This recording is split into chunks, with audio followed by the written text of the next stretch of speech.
Si est un duel sans merci que se livrent Novak Djokovic et Rafael Nadal depuis le début de leur carrière.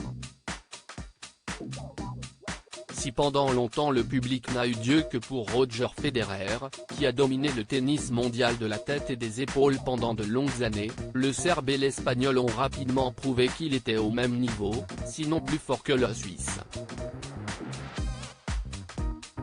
Désormais devant lui au nombre de trophées en Grand Chelem, avec respectivement 21 et 22 victoires, les deux légendes du tennis ont encore tout raflé cette année.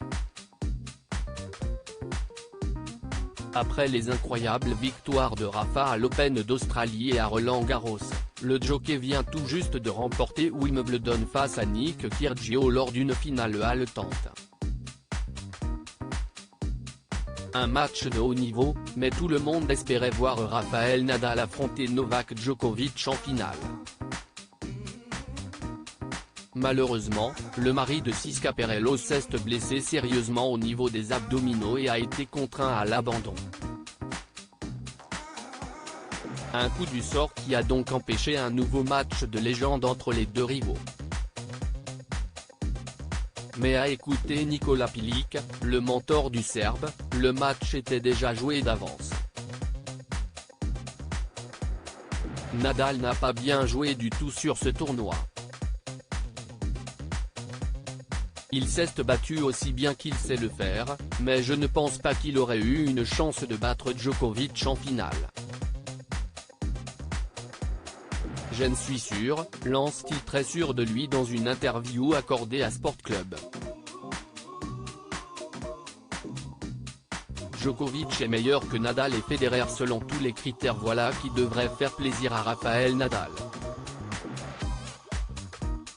Visiblement très fier de son champion, Nikola Pilić ne s'est pas arrêté là et à la question de savoir qui des trois est le meilleur tennisman, son choix est fait depuis longtemps.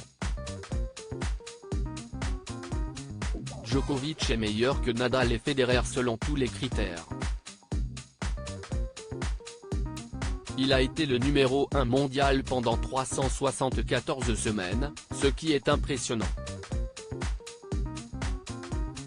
De plus, personne d'autre que lui n'a remporté 2 fois tous les titres du Grand Chelem, et Novak a un face-à-face positif avec presque tous les joueurs, assure-t-il, oubliant au passage que Rafael Nadal a également remporté tous les tournois du Grand Chelem au moins 2 fois.